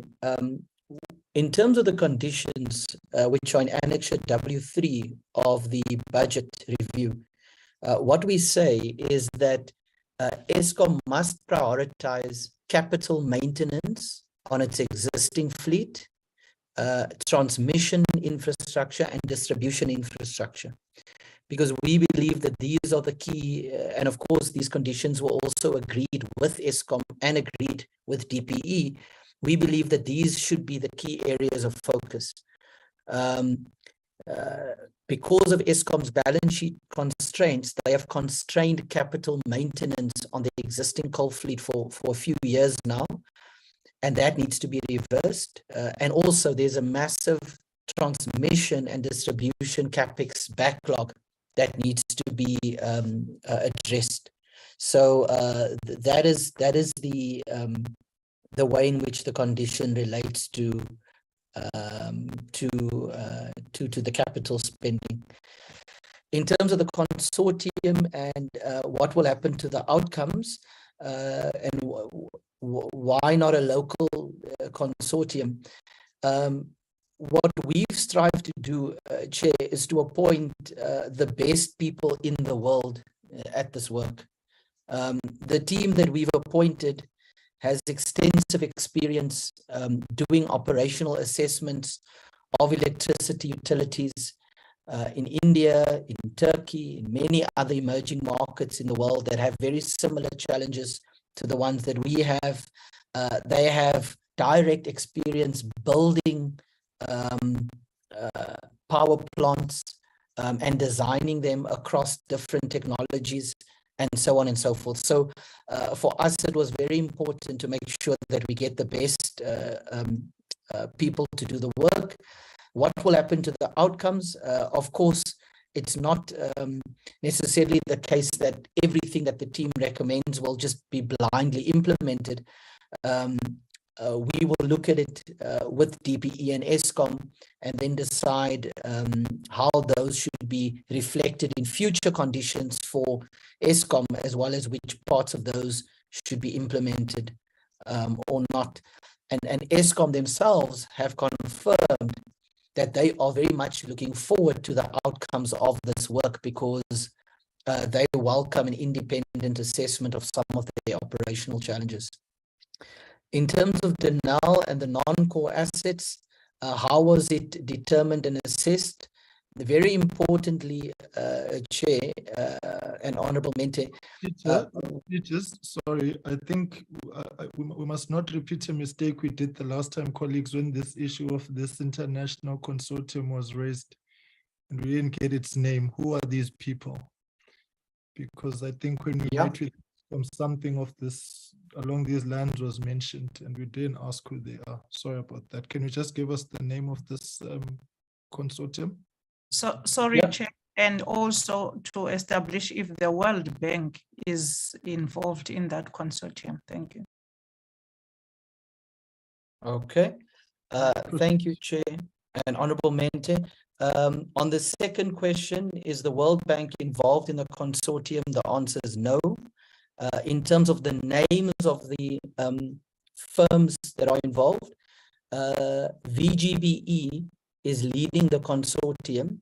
VGBE, Chair, is the International Technical Association of electricity generators from around the world. So they advise a lot of the electricity generating companies around the world on technical generation matters. So they are leading the consortium. The other members of that consortium, and Ravesh will come in if I'm missing someone, is RWE Technology is the other member, KWS is another member, and then there is a fourth member of the consortium. Oh, and then, sorry, not fourth, there's another two, STIAG, which is a company that runs and constructs power plants across different technologies around in different countries, and then Dornier. So STIAG, Dornier, RWE Technology, KWS, and VGBE. Those are the different members, Chair, of the consortium. Moving on to Denel and the non-core assets. Importantly, the non-core assets that were identified were agreed upon between the National Treasury, Denel, and DPE. So this is not the National Treasury saying to Denel, these are your non-core assets and therefore you should get rid of them. This is the entity agreeing and advising us on what those non-core assets are. And they typically, Chair, include two types of things mainly. But if the committee would like more details, Ravesh can come in with the exact names. They include two things. One, certain parts of their property portfolio, mainly in Centurion, and two, shareholdings in other companies that they do business with. So those are the two main categories of non-core assets there, but Ravesh and team can give a bit more detail there. In terms of the last quarterly report on guarantees requested by Honorable Lees, I'm sure we can find that and share that. We'll just check with the team. Tato will come in on the SAA 50 billion arithmetic, as well as the 300 million number that Honorable Lees asked about. Chair, you had a question about how binding are the terms and conditions. I think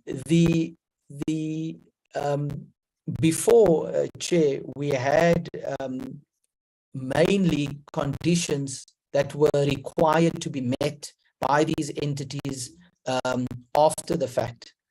And very few of the conditions spoke to the fundamental reforms that are required in some of these entities. What we have now started moving to is a very different dispensation, which is a dispensation of pre-disbursement conditions, which are very binding because it means that until the entity meets those conditions, the funding cannot flow. In fact, if the entity does not meet the conditions by a particular deadline, the funding comes back into the National Revenue Fund and is declared as underspending, and the entity has to reapply for those funds. So the shift, I think, to pre-disbursement conditions have become very important because those are binding. The funds cannot be released from the National Revenue Fund until the conditions have been met. Secondly, we have also started moving towards conditions that are much more structural in nature, in terms of addressing the underlying issues that are being faced by those entities, number one, and number two, that flow from independent operational assessments of those entities, which again is an area where the National Treasury was not very directly involved in the past, but is now becoming directly involved in. And I think we would agree, Chair, that there are very few bailouts which have worked. Perhaps the DBSA's bailout is a rare exception, and there might be a few others. to your question.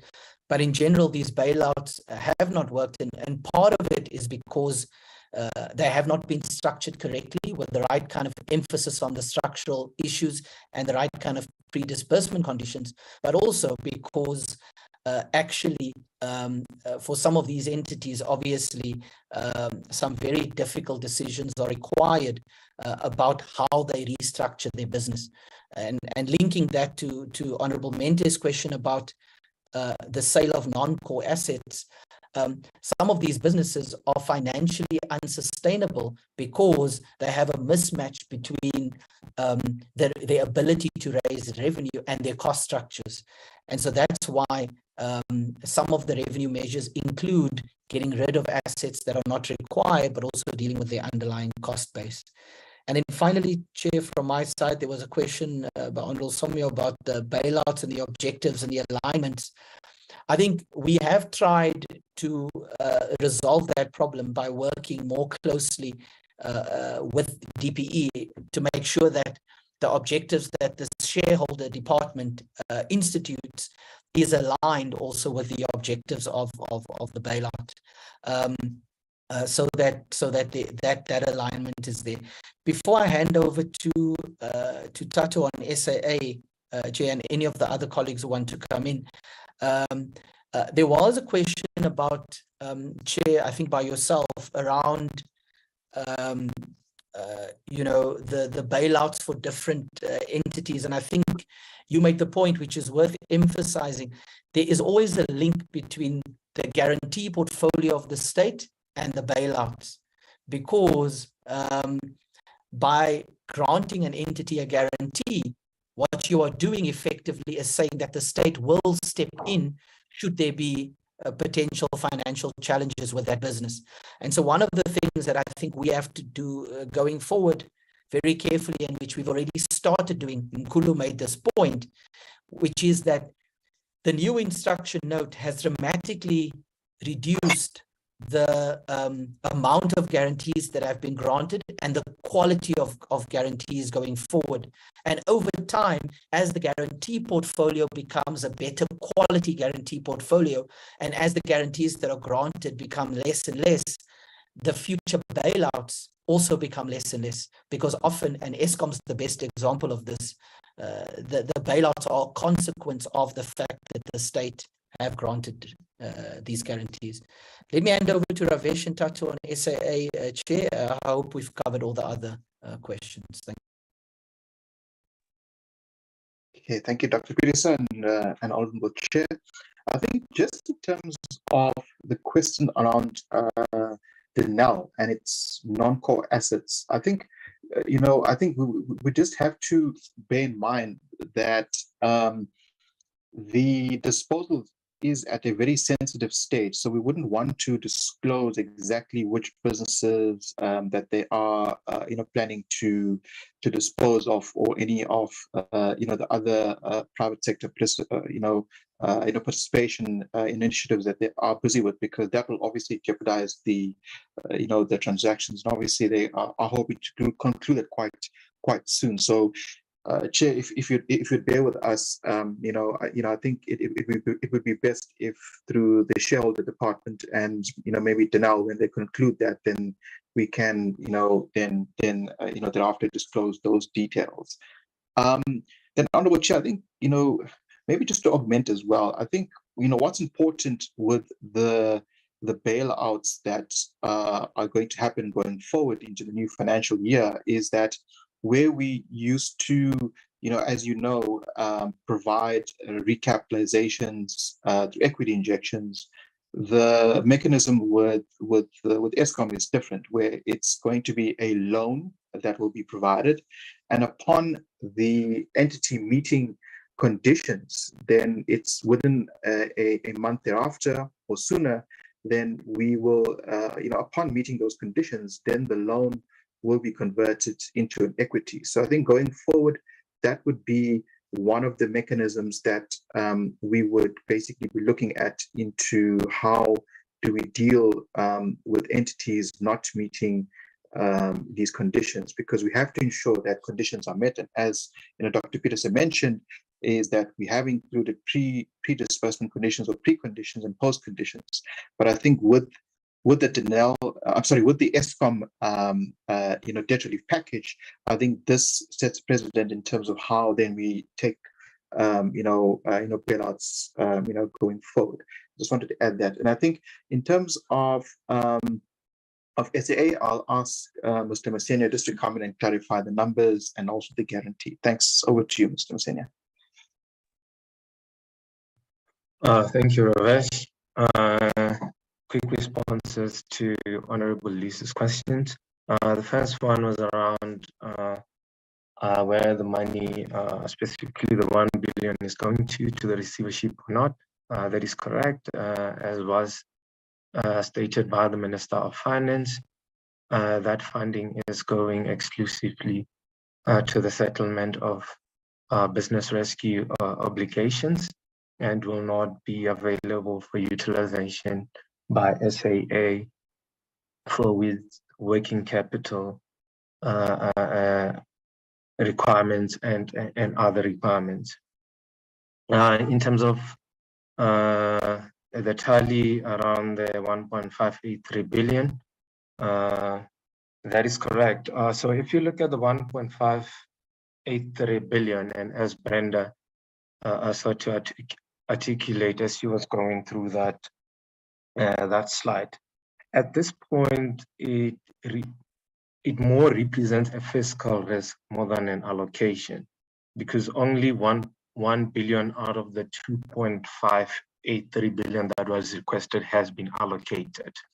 And as Ravesh has also touched on, that conditions were attached to these allocations. So Treasury will be monitoring compliance of these conditions, and it is at that point where a decision will be made whether to go ahead with this allocation or not. But at this present moment, that has not been allocated, and hence we are not including it in the final tally of funding that has been provided to SAA to date.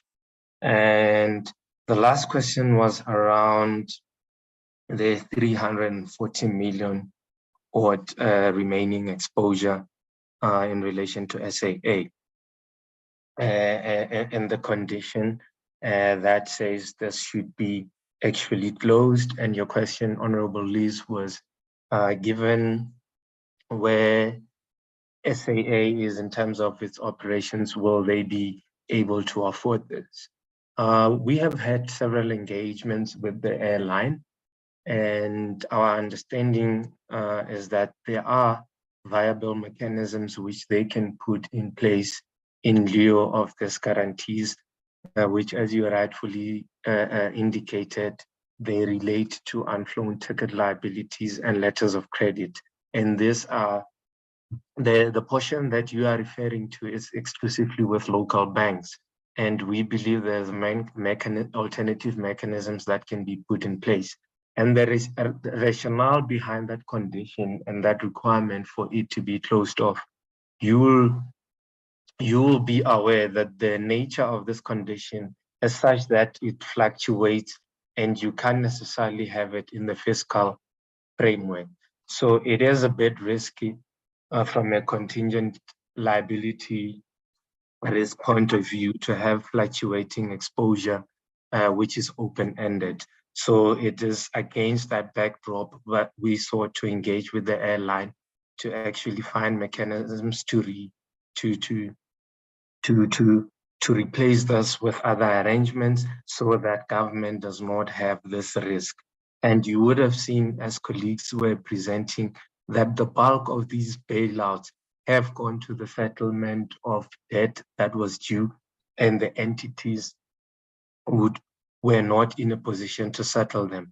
And that is what we are essentially trying to avoid here with SAA, that should they be in a position where they are unable to settle this debt, we are required to step in, and you find that that funding is not in the fiscal framework.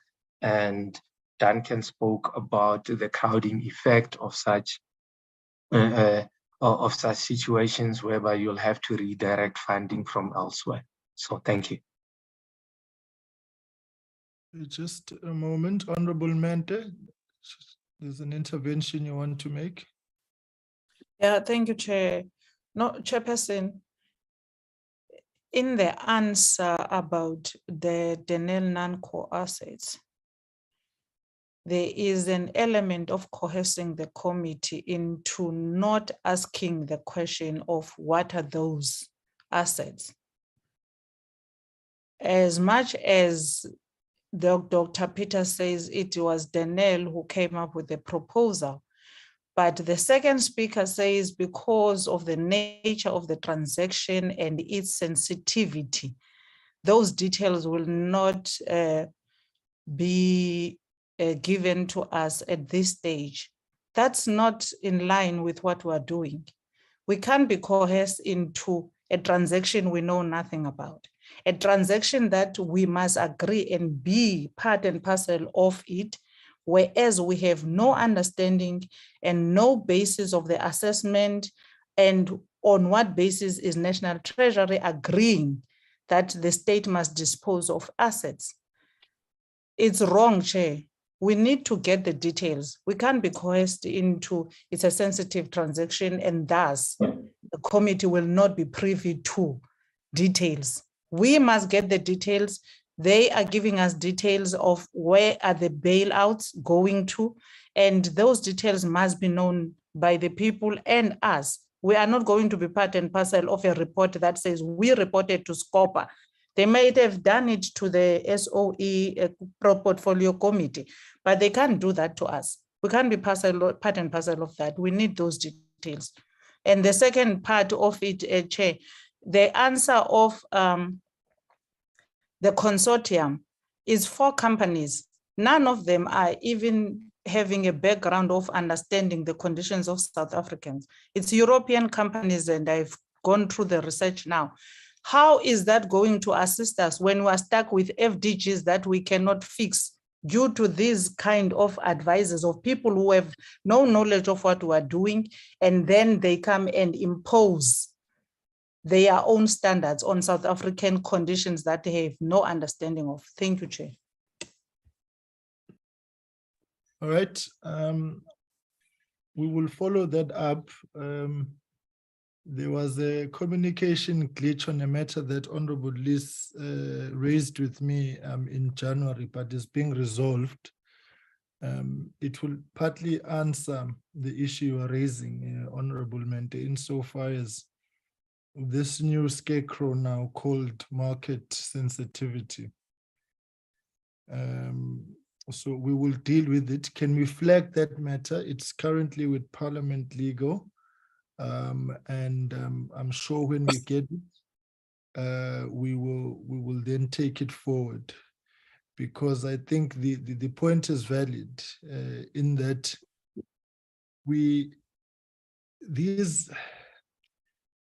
I want to use my words very carefully so that I communicate what I want to say. These reports which seek to tick the box and say, well, it was reported, but without granular detail as and when it's required or asked, is a problem. So can I beg your indulgence, Honorable Mente, that we await that opinion from Parliament Legal, and Honorable Liz, sorry about the glitches that happened around the matter that you put before me in late January, early Feb. On that, it's being resolved, and we will get a position on it soon. All right. Are there any other questions, colleagues, that you have, or comments, or are they in completion of the responses from National Treasury?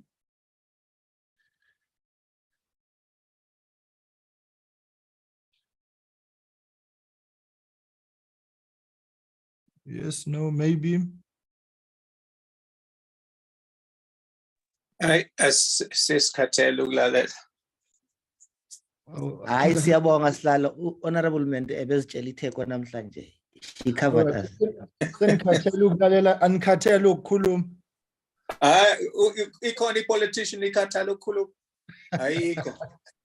Let me just say, Mr. Chairman, if I may, I'm being rude here. I really want to thank National Treasury for their input. Let me not leave the meeting sounding like I'm being rude. Thank you, Mr. Chairman. Sure.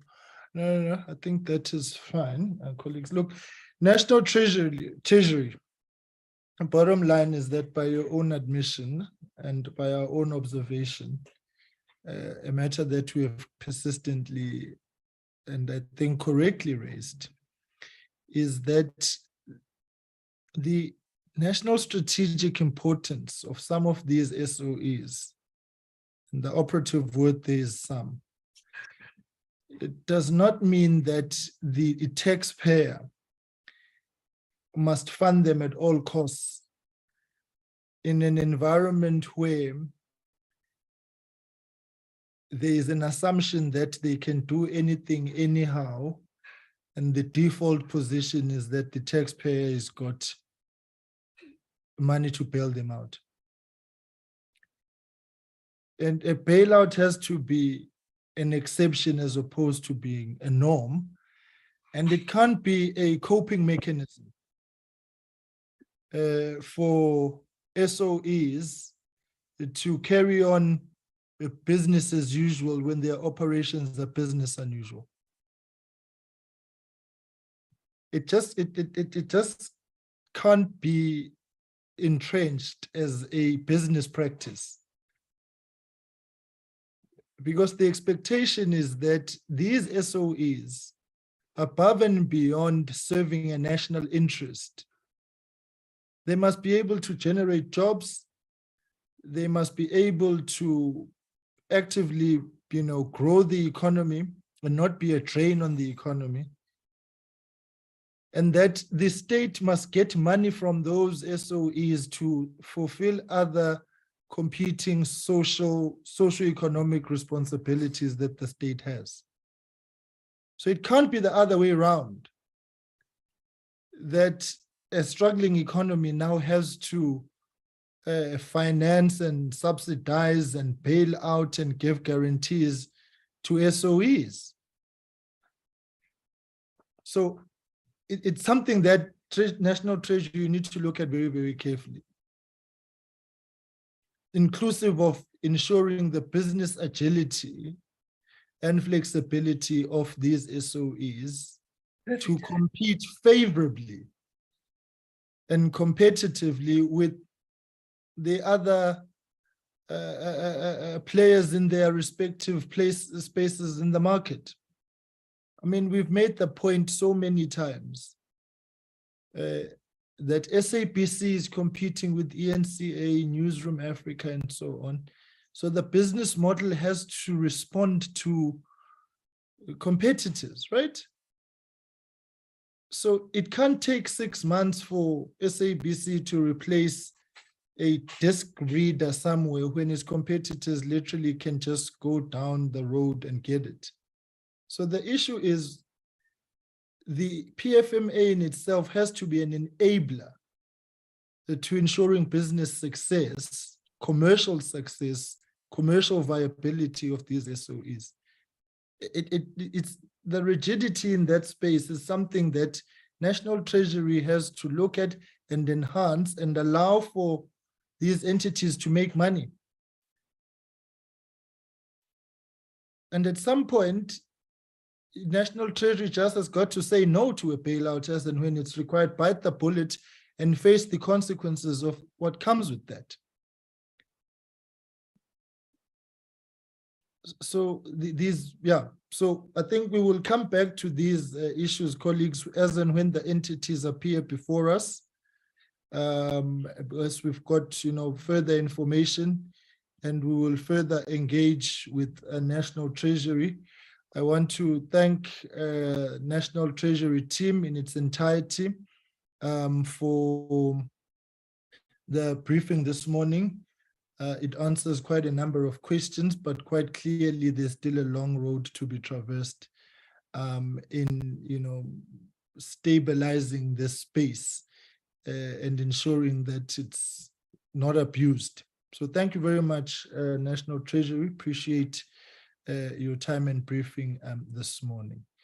Colleagues, tomorrow we've got our meeting around ESCOM insofar as a follow-up to the meeting we had last week. And the terms of reference, the drafts should reach you this afternoon for your consideration on the ESCOM inquiry and how we take forward the Mr. Director matter. And then tomorrow evening, permission has been granted by the presiding officers that we will meet at 6:30.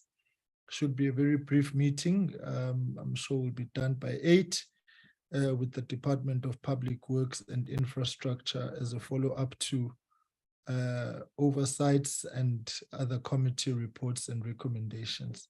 So tomorrow we are at 10 o'clock and then at 6:30 tomorrow evening. In the absence of any other business, colleagues going once, going twice, going thrice. All right, thank you very much, colleagues. The meeting stands adjourned. Thank you. Thank you, Chair. Thank you, Chair.